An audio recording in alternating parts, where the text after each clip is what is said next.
네, 안녕하세요. 현재 저는 작은 운동센터를 운영하고 있는 박경우 트레이너라고 합니다. 반갑습니다.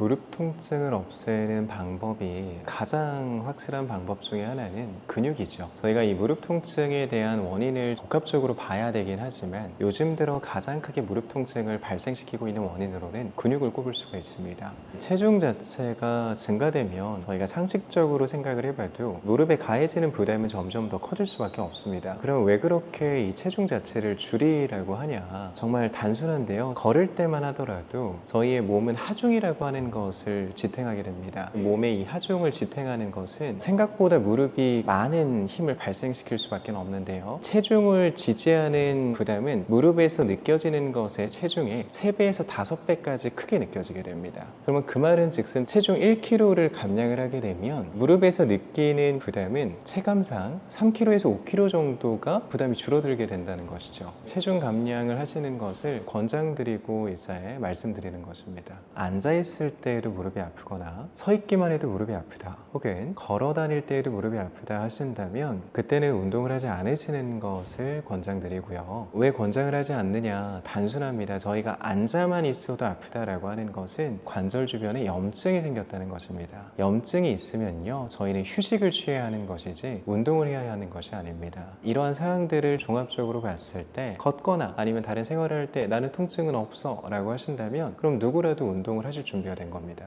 바닥에 앉는 생활이 저희에게는 익숙할 수 있는데요, 바닥에서 앉아서 진행하는 모든 자세는 무릎에 다 안 좋은 영향을 끼치게 되고요, 쪼그려 앉는 자세도 마찬가지고요, 무릎을 대고 앉는 자세도 마찬가지입니다. 이런 모든 자세는 다 피해 주시는 것이 좋고요, 일상생활을 진행하실 때 기능적인 신발보다는 겉으로 봤을 때 멋지거나 예쁜 신발을 선택하는 경우가 많이 있습니다. 구두라든지 힐이 있겠죠. 그런 신발의 종류를 선택하는 것도 관절에 부담을 주니 쿠션감이 있는 것을 선택을 해주시는 것이 좋습니다. 무릎에 대한 통증을 만성적으로 생각을 하게 되는데요, 만성적으로 생각하는 이유는 악순환 때문입니다. 무릎이 약한 상태에서 잘못된 운동 방법이거나 조금 높은 강도의 운동을 하게 됐을 때 무릎에 통증을 호소하시거든요. 단순히 운동이라고 하는 행위 자체가 그 사람에게 부담이 된다기보다는 그 당시에 진행했던 운동의 강도가 너무 높거나 잠시 무릎에 염증이 생긴 상태였는데 그걸 인지하지 못하고 운동을 해서인 경우일 가능성이 높습니다. 그렇게 한번 통증이 생기시게 되면 또다시 운동을 피하게 되고, 그러면 근육은 점점 더 감소하게 되고요, 그러면 통증은 더 심해지겠죠. 그 악순환이 반복이 되어지다 보니까 무릎에 대한 통증을 만성이라고 생각하실 수 있는데요, 이유가 없는 만성은 없습니다. 그 이유를 좀 해결을 하다 보면 만성적인 통증도 좋아질 수 있다는 것이죠. 가장 큰 이유로는 보통 근육으로 좀 봅니다. 무릎 주변부의 근육을 키우게 되면 무릎 통증이 줄어들 수 있습니다. 아까 말씀드린 것처럼 이러한 근육 자체는요, 무릎이 해야 되는 일을 대신해 주게 됩니다. 그 말은 즉슨 걷거나 점프를 하거나 모든 행동을 취할 때 자연스럽게 이 근육 자체가 충격을 흡수해 주게 되는데요, 이 스프링과 같은 존재로 이 근육 자체가 충격을 흡수해 주기 때문에 무릎에 가해지는 부담이 줄어들게 되는 것이죠. 그로 인해 통증 또한 점차 줄어들 수 있는 것입니다. 스쿼트라고 하는 운동이 있는데요, 스쿼트라고 하는 운동을 일반적으로 하게 되면 난이도가 너무 높습니다. 중장년분들을 위해서 스쿼트 동작을 바꿔서 해볼 수가 있는데요, 이런 의자를 이용하는 방법이 좋은 방법입니다. 의자를 두고 거기 앞에 서서 의자에 앉았다가 일어나는 방식인 것이죠. 식탁이나 책상에 의자가 있으시다면 의자를 활용하셔서 몸 뒤에다가 의자를 배치해 주시고요, 다리는 어깨 넓이만큼만 벌려주신 채로 씁니다. 손은 앞쪽으로 쭉 뻗어 주시고요, 손을 뻗는 이유는 척추 자체를 곧게 펴기 위함입니다. 척추가 세워지는 것을 도와주는 역할을 하니 어깨가 좀 아프시더라도 들고 계시는 것이 좋습니다. 자, 이 상태를 만들어 주시고 천천히 엉덩이를 의자에 댔다가 일어나 주시기만 하면 됩니다. 다시 한번 천천히 의자에 엉덩이를 댔다가 일어나 주시기만 하면 됩니다. 보시면 아시겠지만 속도는 좀 천천히 가져가 주셔야 됩니다. 속도가 빨라지게 되면 근육이 늘어날 시간도 줄어들 시간도 없는 것이니 관절을 쓰게 됩니다. 속도를 좀 천천히 조절하셔서 관절이 아닌 근육을 쓰도록 유도를 해야 됩니다. 무릎 관절을 강화를 시키는 데 있어서는 허벅지 뒤쪽과 엉덩이 쪽에 많은 힘이 요하게 되는데요. 허벅지 뒤쪽과 엉덩이 근육이 강해지면 강해질수록 무릎에 가해지는 통증 또한 줄어들 수가 있습니다. 허벅지 뒤쪽과 엉덩이를 강화시켜 줄 수 있는 간단한 동작으로는 엉덩이를 들어 올리는 힙 브릿지라고 하는 동작이 있습니다. 이 동작은 이제 매트를 사용하거나 아니면 그냥 바닥에 누워서 진행해 주시면 되는데요. 이 동작도 한번 보여드리겠습니다. 아파서 오신 분들 같은 경우에는 애초에 이렇게 하중을 지지해야 하는 이러한 운동들이 난이도가 꽤나 높게 작용이 됩니다. 그렇기 때문에 저희가 일단 첫 번째로는 근육 자체를 인지하는 시간을 갖는 것이 가장 중요한데요. 단순하게 의자에 앉아서 다리를 펴게 되면 허벅지 앞쪽 근육에는 힘이 들어와야 하는데요. 다리를 폈는데 앞쪽 근육에 힘이 들어와 있지 않는다면 제가 알려드리는 지금 이 운동 동작 하시면 안 됩니다. 보통 그런 경우에는 제가 말씀드린 것처럼 운동을 할 수 있는 상태인지를 체크를 해보셔야 되는데요. 결국에는 이런 운동 동작들이 도움이 되기 위해선 근육이 좀 쓰여져야 됩니다. 그 근육을 쓸 수 있는 상태인지를 먼저 확인을 해봐야 하잖아요. 그 근육을 쓸 수 있는 상태를 확인하는 것은 의외로 간단합니다. 의자에 앉으셔서 다리 자체를 먼저 한번 쭉 펴보십시오. 핀 상태에서 내가 이 허벅지 앞쪽을 손으로 만져서 힘이 들어가고 있는지를 체크해 보셔야 돼요. 힘이 들어가고 있다면 좀 딱딱해졌을 것이고요. 근데 이렇게 올렸음에도 불구하고 말랑말랑하신 분들이 있으세요. 말랑말랑하다면 이 허벅지 앞쪽 근육 자체의 근육의 신경계가 완전히 죽은 것이거든요. 그러면 저희가 이런 근력 운동을 하시면 안 돼요. 분명 그 상태까지 가셨다면 혼자서 운동하는 것은 불가능합니다. 전문가하고 같이 운동을 하시는 것이 좋고요. 전문가 중에서도 재활을 전문적으로 하시는 분들이 있으실 거예요. 그분들을 찾아가셔서 같이 운동을 하시는 것이 가장 좋습니다. 저의 경우에는 시니어분들이 많이 찾아와 주시고 시니어분들께서도 운동을 하고 싶으시지만 배울 만한 공간을 찾지 못하시는 경우가 참 많거든요. 한 분이 먼저 하셔서 좋은 효과를 먼저 나타나게 되시면 그분으로 인해서 소개로 이제 좀 찾아와 주시게 되시는 거죠. 이러한 연령층이 실질적으로는 예전에 비해서 많이 낮아졌다고는 하지만 보통은 이제 사실 시니어 분들이라기보다는 부모님 세대 분들이 많이들 찾아와 주십니다. 60세부터 65세 구간의 회원분들이 가장 많으시고요. 70세가 넘어가시는 회원분도 계시기는 하지만 70세가 넘어가시는 회원분들은 그렇게 많지는 않으십니다. 이 근육의 신경 자체가 제가 죽었다고 표현을 했지만 사실상은 잠들어 있다는 표현이 조금 더 맞을 겁니다. 근육의 신경 자체가 어디 가지는 않는 것이거든요. 근데 너무 오랫동안 쓰지 않았기 때문에 이런 근육의 신경 자체를 내가 느끼지 못할 뿐입니다. 결국에는 뇌에서 보내는 그 신호와 근육의 신경계가 잘 만나야 하는데 그게 이루어지지 않으시는 것이죠. 그러면 그걸 인지시켜 드리면 됩니다. 제가 보여드렸던 이러한 평가 동작이 운동 동작이 될 수도 있는데요. 올려서 이 앞쪽에 힘이 들어오게끔 유도를 하는 것인데 단순합니다. 손가락으로 조금씩 건드려 주시는 것만으로도 효과가 있고요. 손가락으로 건드려 주셔서 이쪽에 힘을 주셔야 돼요 라고 하고 육성으로 말하면서 이 근육 자체를 쓸 수 있도록 계속 같이 도와드리는 겁니다. 육성으로 여기 앞쪽에 힘이 들어오시는 것을 느끼셔야 돼요. 혹은 이제 같이 만지면서 여기가 조금은 딱딱해지신 거 느껴지세요? 라고 하면서 이제 같이 힘이 들어오는 것을 확인하는 것이죠. 그러면 그거를 연습하는 겁니다. 그래서 자연스럽게 무릎을 피는 동작만으로도 허벅지 앞쪽 근육의 신경을 조금씩 깨우고요. 앞쪽의 신경이 깨어난 이후부터 근육을 쓰고 있다는 것을 인지를 하고 난 이후부터 운동이 시작이 되어야 됩니다. 저희는 이제 남이래역이라고 하는 역에 위치가 되어져 있고요. 남이래라고 하면 많이들 생소하실 수 있으나 남이래역 8번 출구 나오시면 저희를 맞이해 보실 수 있습니다. 연락을 주신다면 언제든지 상담이 가능한데요. 저희가 너무나 죄송하게도 현재 모든 예약이 다 마감이 됐어요. 더 이상 이제 받기는 조금은 어려울 것 같고요. 만약에 이제 연락을 주신다면 대기 인원만 조금은 저희가 등록을 해드리고 있습니다. 기다리셔도 괜찮다면 상담 요청을 주셔도 되시고요. 오시게 되면 저희가 고정적인 수업 타임을 잡아드리기가 좀 어렵지만 오시는 분들에 한해서는 다 무료로 체험을 도와드리고 있어요. 이런 운동을 배우러 갔을 때 아셔야 하는 것이 당일에 등록을 권장드리지 않습니다. 이 운동이라고 하는 것은 특히나 재활에 대한 영역, 건강에 대한 부분을 좀 염려해서 운동을 하러 오셨다면 못해도 3개월이라고 하는 시간을 같이 보내게 되거든요. 그럼 이 3개월이라고 하는 이 시간 자체가 결코 짧은 시간이 아닙니다. 내가 이 하루 만에 이러한 결정을 내린다라고 하는 것은 좀 섣부를 수 있고요. 내가 어떻게 하면 나에게 맞는 그런 센터를 고를 수가 있냐 이렇게 볼 수가 있는데 저희가 해드리는 것처럼 체험을 받아보시면 됩니다. 한 곳만 받지 마시고요. 못해도 3 세 곳은 받아보세요. 세 곳을 받아보시면 나에게 맞는 선생님이 어떤 선생님인지도 좀 아실 수 있으실 거고요. 내가 좀 에너지가 넘치는 수업이 필요한 사람일 수도 있고요. 아니면 차분하게 설명을 듣는 것이 잘 맞는 사람일 수도 있습니다. 나에게 맞는 선생님을 고르시고 체험 받아보시는 걸 권장드립니다.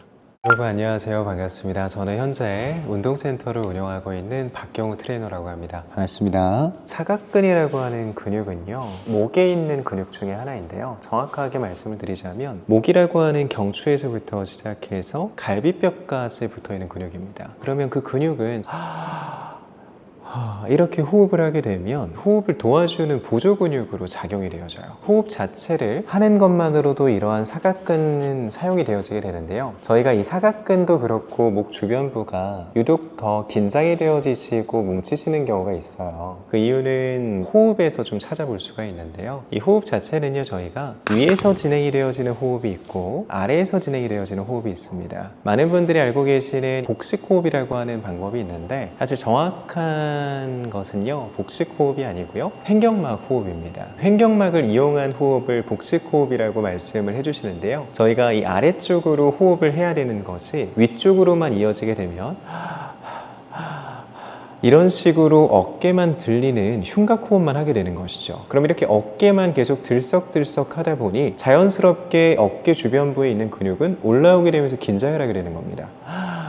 이런 식으로 말이죠. 정확하게는 호흡이 짧아진 것입니다. 깊게 들어와야 되는 호흡이 여기 위에서만 머물고 있는 것이죠. 이런 횡격막 호흡을 먼저 연습하는 것도 첫 번째 방법이고요. 사각근이라고 하는 이 근육 자체는 이렇게 어깨가 올려지는 이 동작 중에서도 사용이 잘 되어지는 근육이다 보니 자연스럽게 뭉치게 되거나 아니면 이 사각근 자체가 굳게 되는 것이죠. 보통 그렇게 통증이 생기시거나 문제가 생기셨을 때는 대부분의 원인은 복합적입니다. 근데 그 중에서도 사각근에 대한 영향이 높을 수 있다, 이 정도로 좀 볼 수가 있을 것 같아요. 첫 번째로는요, 자세적인 부분의 문제입니다. 결국에는 일상생활을 보낼 때 저희가 겉으로만 보셨을 때에도 제가 이렇게 숙이는 자세를 하게 되면 몸 자체가 구부정해지고 앞쪽에 있는 근육들이 짧아지지 않습니까? 호흡 자체가 당연히 잘 안 들어오게 되겠죠. 그럼 여기 위에서만 호흡을 하게 되고 그로 인해서 이 위쪽에 있는 근육들은 더 많이 긴장을 하게 될 수밖에 없습니다. 그럼 일단 첫 번째로는 내가 올바르게 앉아있는 자세를 하고 있는지를 체크를 해봐야 되고요. 올바르게 앉아있는 자세를 잘 취하고 있다면 호흡을 깊게 들이마시는 연습까지 해보시는 것이 좋습니다. 두 번째로는 수면을 좀 얘기를 해볼 수가 있을 것 같아요. 수면에 대한 자세가 참 중요한데요. 많은 분들이 옆으로 누워서 주무세요. 옆으로 눕게 되면 제 목도 좀 꺾이게 되고요, 어깨도 이렇게 눌리게 될 겁니다. 그럼 자연스럽게 목에 대한 긴장은 더해질 수밖에 없고요, 어깨는 눌리게 되다 보면 어깨에 대한 통증까지 유발을 할 수가 있게 되겠죠. 자고 있는 자세가 어떻게 되어 있는지를 한번 체크해 보시고요. 올바른 자세라고 한다면 천장을 보셔야 되고요. 천장을 본 상태에서 똑바로 누워서 주무시되 베개에 대한 높이가 좀 중요합니다. 베개를 너무 높은 것을 비지 마시고요, 적정한 높이를 선택을 하셔서 목까지 감싼 상태로 베개에 누워주시는 것이 좋아요. 높이를 체크하는 가장 쉬운 방법은요, 높은 베개를 먼저 베보고요, 내가 낮다고 생각하는 베개를 베보는 거예요. 나한테 어떤 높이가 편한지를 내가 체크해 볼 수 있거든요. 인터넷이 많이 발달되어져 있다 보니까 인터넷으로 구매를 하셔서 사용을 하시는데요, 경추 베개라고 나오는 베개들도요, 높은 버전이 있고요, 그냥 스탠다드한 기본 버전이 있고요, 낮은 버전이 있어요. 당연히 몸통 자체가 얇으실수록 낮은 베개 쪽에 가깝겠죠. 몸통이 두꺼워질수록 높은 쪽에 맞으실 거고요. 이걸 알 수 있는 방법은요, 베봐야 돼요. 직접 가셔서 높은 버전, 중간 버전, 낮은 버전을 하나씩 다 베보는 거예요. 그럼 그 중에서 내가 조금 더 편하다고 느끼는 베개가 있습니다. 그 베개를 선택해 주시면 돼요. 인터넷에서도 여러 가지 브랜드가 있는데 제품을 체험해 볼 수 있는 브랜드가 있고요, 그냥 온라인으로만 판매를 하는 브랜드가 있습니다. 좋은 제품일 수 있겠으나 체험을 못 한다는 거에서는 저는 추천드리지 않고요, 그렇게 한번 방문하셔서 내 목을 보호할 수 있다면 그 정도는 충분히 가치 있다고 생각을 합니다. 아까 말씀하신 것처럼 손에 대한 저림과 부종, 통증이 심하다면 사실 사각근만으로는 해결이 안 될 수도 있어요. 내가 사각근 마사지를 해보고 나서 차도가 있다면 사각근에 대한 원인이 조금은 있는 것이니 여기를 풀어주시면 효과가 있지만 여기를 풀었음에도 불구하고 차도가 없으시다면 병원에 한번 내원을 해보시는 것이 좋습니다. 그 이유는요, 저희가 이런 손 저림이라든지 부종, 이러한 부분의 문제는 사각근 자체만으로 다리만으로 나타날 수는 없고요. 심하신 분들 같은 경우에는 목에 대한 디스크도 생각을 해봐야 되고요. 협착증에 대한 부분의 증상까지도 생각을 해볼 수가 있습니다. 이걸 마사지를 하시고 나서 괜찮아지신다면 푸셔도 되지만 푸시고 나서도 내가 차도가 없다면 한번 상담을 받아보시는 것이 좋습니다. 사각근 마사지는 생각보다 간단한데요. 옷을 한번 내려서 보게 되면 제 쇄골이 있습니다. 이 쇄골 쪽을 이렇게 만지다 보면 살짝 들어가져 있는 부분이 있어요. 이 부분을 저희가 손가락으로 가볍게 눌러서 살짝씩 문질러 주시는 거예요. 문질렀는데 통증이 없으시다면 이 손가락의 위치를 조금 더 이동시킵니다. 옆쪽으로 이동시켜서 그대로 눌러주시고 이 자리엔 통증이 있다. 그럼 통증이 있는 자리를 15번에서 20번 정도를 마사지를 해주시는 거예요. 중요한 것은 압력 자체가 약해서는 안 됩니다. 손가락이 어느 정도는 들어갈 수 있게 힘을 주시고 그 상태에서 눌러봤을 때 통증의 유무를 판단하셔야지 누른 상태에서 내가 가볍게 눌러놓고 통증 없는데 라고 하신다면 잘못 촉진하고 계신 거예요. 내가 눌렀을 때 통증이 없다면 약하게 누르고 있을 가능성이 높아요. 그러면 통증이 강할수록 좋나요? 라고 하실 수 있는데 그렇지는 않아요. 통증 자체가 있기는 하지만 견딜만 하다 하는 압력으로 누르셔서 15번에서 20번 정도를 눌러주시는 거예요. 조금 통증은 있지만 이 정도는 견딜만 하다 하시는 강도로 누르셔서 15번에서 20번 정도 마사지를 해주십시오. 좋지 않은 자세를 일상생활에서 계속 유지하신다면 마사지라든지 스트레칭 혹은 조금 더 넘어가서 교정 운동들은 무용지물이 될 수가 있습니다. 일상생활을 보내는 시간은 못해도 8시간에서 10시간의 바깥 생활을 하게 됩니다. 운동하는 시간은요 보통 길게 가져가도 1시간이거든요. 그 다음에 더 나아가서 이런 마사지 동작들은요 1, 2분이면 끝납니다. 일상생활에서 내가 불균형 자세를 계속 유지하고 계신다면 마사지나 운동이 크게 도움이 되지 않는다는 것이죠. 바른 자세를 유지하는 것이 가장 중요합니다. 그리고 바른 자세를 유지하시면서 꼭 하셔야 되는 것은 정적인 자세를 오래 유지하시면 안 됩니다. 고정적인 자세를요 1시간 이상 가져가는 것은 좋지 않습니다. 올바른 자세를 유지했다라고 하더라도 1시간 정도 지나면요 일어나십시오. 스트레칭을 해도 되고요 아니면은 잠깐이라도 살짝 걸어주시면 됩니다. 그리고 그 전에 말씀드린 것처럼 수면 자세 참 중요합니다. 잘 때 올바르게 회복하지 못하고 불균형한 자세로 잠을 청하게 되면 회복도 잘 안 되게 되고요 목은 목대로 경직이 되고 어깨는 어깨대로 눌리게 됩니다. 근육 자체가 굳지 않으려면요 근육을 움직이는 수밖에 없습니다. 근육이 움직여야 굳지 않고 경직이 되지 않는 것이거든요. 운동의 종류의 형태라고 한다면 무엇이든지 다 괜찮으니까요 직접 체험해보고 경험해보면서 나에게 맞는 운동을 선택을 해보십시오. 수영도 괜찮으실 거고요 필라테스가 잘 맞으시는 분들도 있을 거고요 요가가 잘 맞으시는 분들도 있을 거예요. 일단 운동을 먼저 시작해보시는 걸 추천드립니다. 안녕하세요. 저는 현재 GMPT 스튜디오라고 하고 있는 운동센터를 운영하고 있습니다. 아무래도 이제 중년분들일수록 근육 감소에 대한 걱정을 하실 수밖에 없는데요. 일단 저희가 기본적으로 인간이라고 한다면 노화라고 하는 것이 좀 찾아오게 됩니다. 그 노화라고 하는 것은 피부의 탄력뿐만 아니라 근육에 대한 감소로까지 좀 이어지게 되는데 보통은 30대부터 시작이 됩니다. 그러다 이제 40대 때부터도 매년 1%씩의 감소를 보이게 되고요. 그 다음에 이제 60세 이상이 되면 그 급격하게 떨어지는 현상을 나타나게 되죠. 아무래도 이제 관절에 대한 영향을 좀 저희가 생각을 해볼 수가 있는데요. 결국에는 이 근육이 지탱해 줄 수 있는 힘이 없으면 근육이 해야 되는 일을 관절이 하게 됩니다. 그럼 저희의 하중 자체를 관절이 받아내는 것만으로도 부담이 될 수가 있는 거죠. 그로 인해서 이제 관절에 관련된 그런 질환이라든지 골다공증과 같은 잘 알고 계시는 그런 부분들이 발병하게 되는 것이죠. 골다공증 예방에 걷기 운동은 그렇게 효율적이지 못할 수 있습니다. 저희가 걷기라고 하는 유산소 운동은 좋은 운동이 됩니다. 아무래도 이제 걷는 것만으로도 저희의 건강을 어느 정도는 확보를 해볼 수는 있으니까요. 다만 근력적인 부분은 좀 다릅니다. 저희가 골다공증에 걸리게 되는 가장 큰 이유는 뼈에는 골밀도라고 하는 것이 존재합니다. 그 골밀도가 촘촘해야지 건강한 뼈고요. 그 골밀도 자체에 구멍이 송송 뚫리게 되는 것을 저희가 그게 심해지면 골다공증이라고 얘기를 합니다. 이처럼 이 뼈 자체가 튼튼해지게 만드는 데에는 부하라고 하는 것이 필요한데 걷기만으로는 그 부하를 만들어내는 게 좀 어려운 것이죠. 부하라고 하는 것은 결국에는 이 뼈 자체에 있어서 견딜 수 있는 힘을 얘기하는 것인데요. 저희가 저희의 체중을 견디는 것도 이제 부하라고 볼 수가 있지만 이거는 하중 정도인 것이고요. 저희가 이 근육 자체를 결국에는 걷기의 움직임뿐만 아니라 근육이 완전히 늘어났다가 줄어드는 움직임을 통해서만 이 근육이 성장이 가능하다는 것이죠. 걷기만으로는 그만큼의 움직임이 나타나지 않을 뿐더러 아무래도 이제 걷기로 진행이 되어지는 그 하중으로는 근력을 키워내는 것은 좀 어렵습니다. 예, 아무래도 운동의 종류는 굉장히 다양한데요. 중년이라고 하는 그러한 특성을 좀 고려를 한다면 결국에는 이 관절이 약화가 되어져 있으신 분들이 대다수이실 거고요. 그 다음에 이 운동을 진행하시려고 하는 분들도 그 전에는 운동을 잘 못하셨을 분일 가능성이 높습니다. 보통 그런 경우에는 저희가 운동의 강도를 조절하는 것이 가장 중요한데요.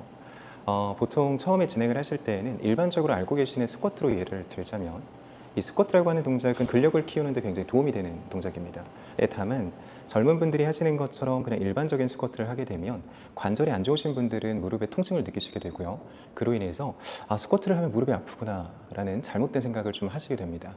그러면 이 스쿼트의 강도를 낮추는 방법은 의외로 간단한데요. 스쿼트는 깊게 앉을수록 강도가 높아지고요.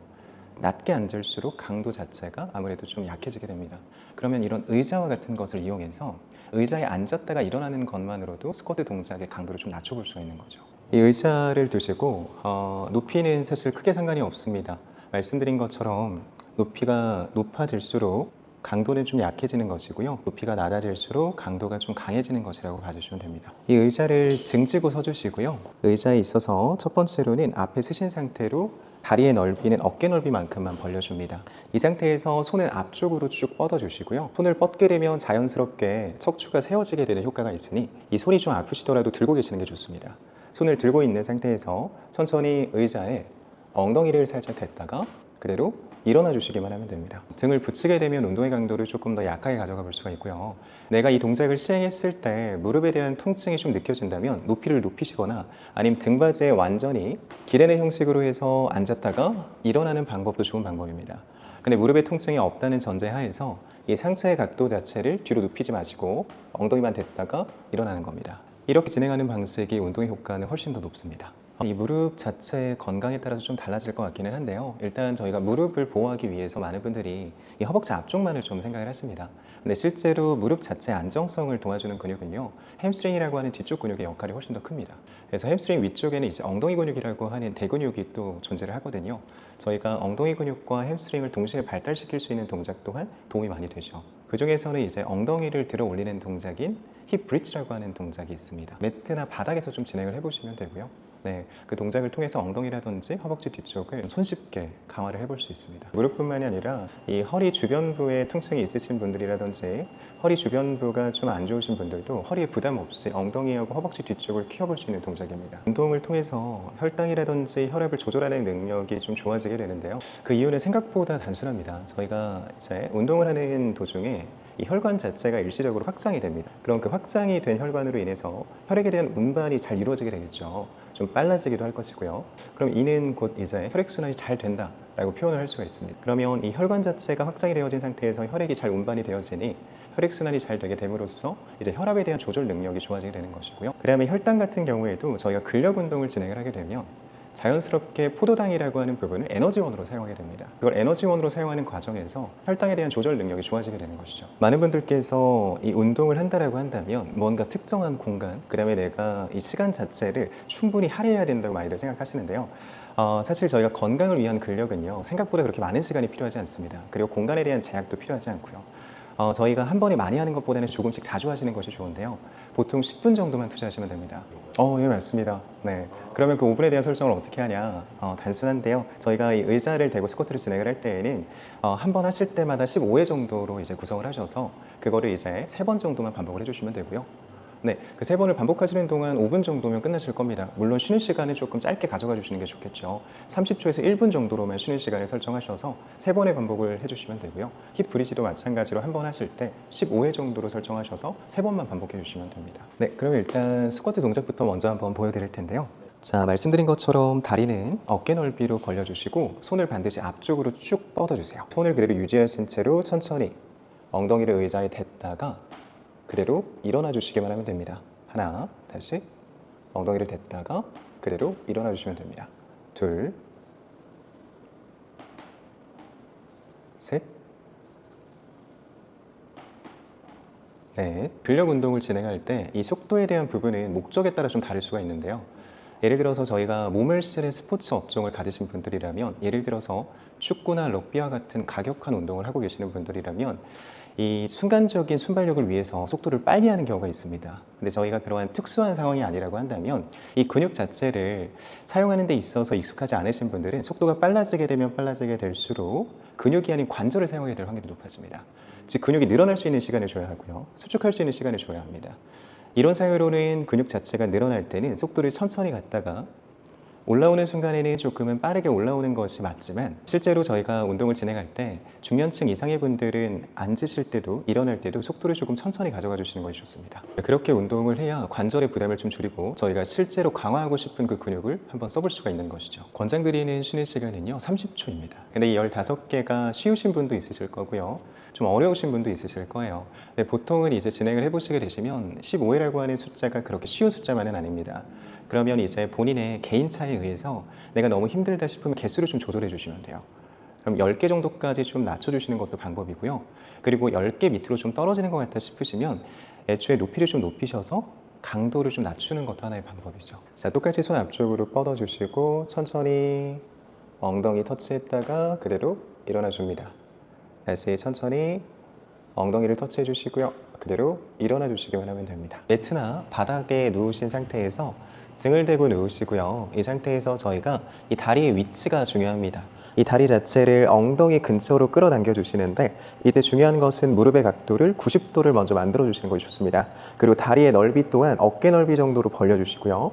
벌려 주신 상태에서 편안하게 누워 줍니다. 이때 양쪽 손은 그냥 엉덩이 옆으로 놓아 주시고요. 이 상태에서 그냥 엉덩이를 들어 주시면 됩니다. 이때 무릎하고 머리가 일직선상이 되도록 만드는 것이 중요하고요. 만들어 주셨다면 천천히 내려갑니다. 그리고 다시 엉덩이를 끌어올리면서 하나, 다시 엉덩이를 올려주면서 둘, 다시 엉덩이를 올려주면서 셋, 5개까지 해보겠습니다. 다시 넷, 엉덩이를 끌어올리면서 5, 이렇게 진행을 해주시면 됩니다. 햄스트링보다도 엉덩이 쪽에 조금 더 좋은 자극이 찾아오면 잘하고 계신 건데요. 저희가 힙브리시 동작을 진행을 할 때에는 사실 햄스트링에는 자극이 잘 옵니다. 근데 중요한 거는 엉덩이에 있는 근육의 신경계가 많이 낮아져 있으신 분들은 엉덩이에 대한 자극을 못 느끼게 되는데요. 그럴 때 사용하시면 좋은 팁이 하나가 있습니다. 저희가 힙브리지를 진행할 때 엉덩이에 대한 자극이 안 오시는 분들은 올려놓으신 상태에서 직접 손으로 만져보는 겁니다. 만져서 이 엉덩이가 지금 딱딱한지를 한번 체크해 보시는 거예요. 만약에 딱딱하지 않다면 힘이 안 들어온 겁니다. 그럼 저희가 엉덩이에 힘이 안 들어왔는데 이 동작이 진행이 됐다는 건 허리를 썼다는 거예요. 그래서 내가 손으로 이 엉덩이를 만져보면서 아, 엉덩이에 힘이 들어왔구나 하면 잘하고 계신 겁니다. 그래서 저희가 자극까지 느끼면 좋겠으나 실제로 신경계가 많이 낮아져 있으신 분들은 자극이 잘 안 느껴집니다. 그래서 손으로 딱딱한지 만져주시고 딱딱하다면 그대로 내려오셨다가 다시 올라가서 딱딱한지 체크하고 다시 내리시면 됩니다. 이렇게 진행하시면 저희가 허리를 좀 보호하면서 엉덩이하고 햄스트링을 좀 손쉽게 키워낼 수가 있는 거죠. 네, 마찬가지로 15회가 어려우신 분들은 개수를 좀 낮춰주시는 것이 좋은데요. 10개만 하셔도 괜찮습니다.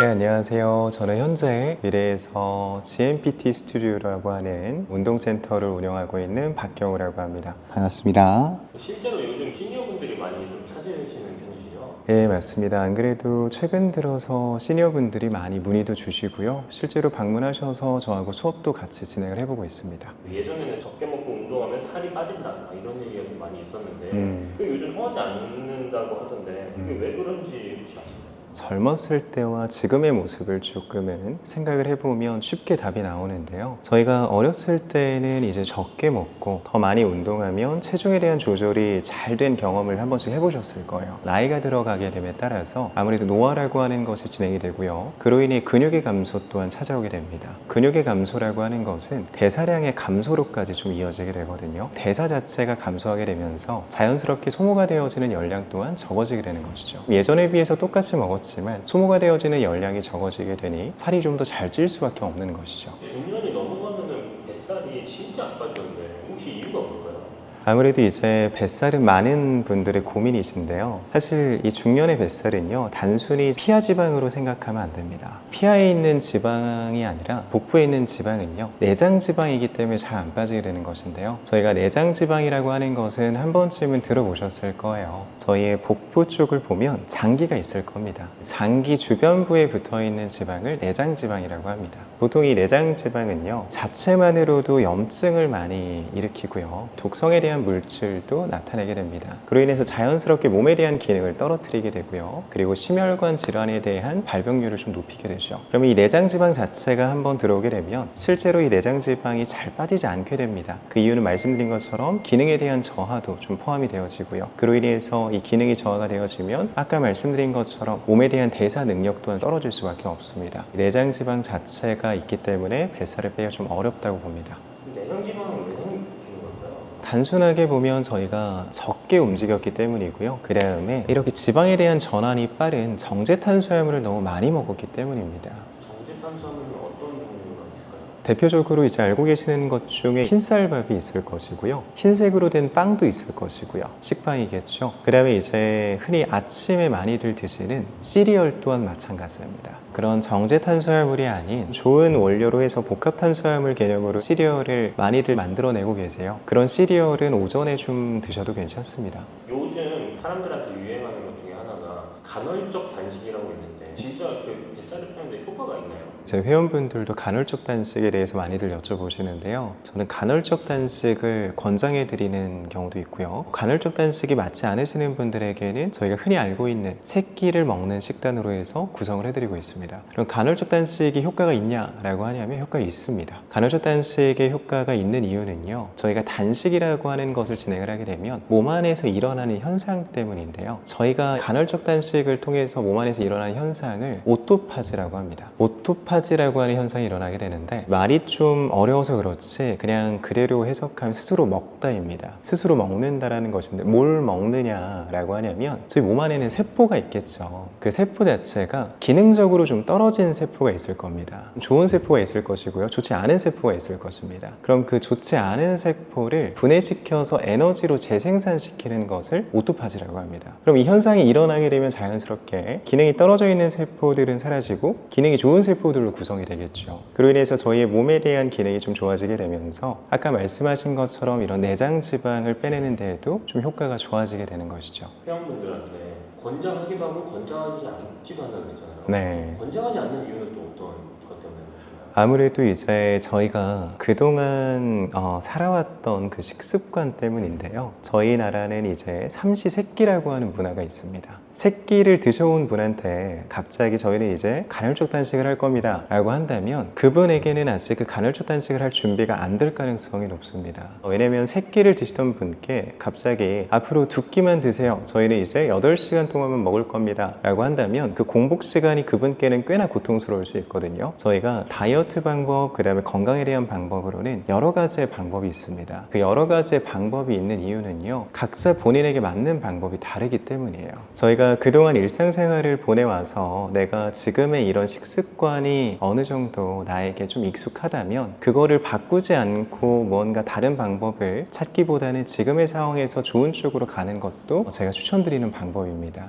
간헐적 단식을 시도해 보셔도 되지만 시도와 동시에 내가 그 방법 자체가 너무 힘들다고 느껴지신다면 억지로 고집하실 필요는 없습니다. 3끼 정도의 식사를 구성하시고 3끼를 좀 건강하고 영양소가 좀 잡힌 식단으로 구성을 하시고요, 그 다음에 적절하게 내가 운동을 진행을 해주는 것이 훨씬 더 좋습니다. 정제 탄수화물을 이제 먹지 말라고 하셨는데 첫 끼에는 어떤 걸 먹는 게 제일 좋을까요? 뱃살을 빼는 데 있어서는? 첫 끼는 꽤나 중요하게 볼 수가 있는데요. 왜냐면 내가 이제 일어나서 활동을 시작하기 전에 처음으로 먹는 음식을 저희는 첫 끼라고 얘기를 합니다. 첫 끼를 어떤 것을 먹게 되냐에 따라서 혈당에 대한 조절 능력에서의 차이가 나타나기 때문인데요. 저희가 정제 탄수화물을 피하라고 말씀을 드리는 이유는 혈당 자체가 너무 급격하게 올라가기 때문이에요. 혈당이 급격하게 올라온 만큼 이 혈당이 급격하게 떨어집니다. 그럼 급격하게 올라온 이러한 혈당은 지방으로의 전환이 빨라지게 되고요. 그런 지방으로의 전환이 개선이 빨라지는 것은 아까 말씀드린 것처럼 내장 지방으로 축적될 가능성이 높습니다. 그럼 급격하게 떨어지는 혈당은요, 극심한 배고픔을 느끼게 되고요, 컨디션의 저하로 이어지게 됩니다. 저희가 이 혈당 자체를 조금은 잘 조절할 수 있는 음식을 선택해라 라고 하는 것인데, 그러한 음식들은 보통은 복합 탄수화물이라든지 양질의 단백질, 식이섬유, 좋은 질의 지방이 있습니다. 좋은 음식을 선택해서 먹는 것이 혈당을 조절할 수 있는 능력이고요. 오전에 식사를 하게 됐을 경우에는 말씀드린 것처럼 혈당을 높이는 음식은 피해야 하니 정제 탄수화물 쪽은 배제를 하고요. 복합 탄수화물로는 저희가 흔히 알고 계시는 현미밥, 잡곡밥이라든지 통밀빵 이런 것도 조금은 탄수화물군으로 선택을 해보셔도 괜찮고요. 아니면 요즘 많이 드시는 것 이제 오트밀이 있습니다. 오트밀도 도움이 많이 됩니다. 그리고 이제 단백질은 저희가 삶은 계란을 좀 드시면 도움이 되고요. 그다음에 이제 닭가슴살 알고 계시는 것처럼 드시면 좋고, 조금 더 나아가서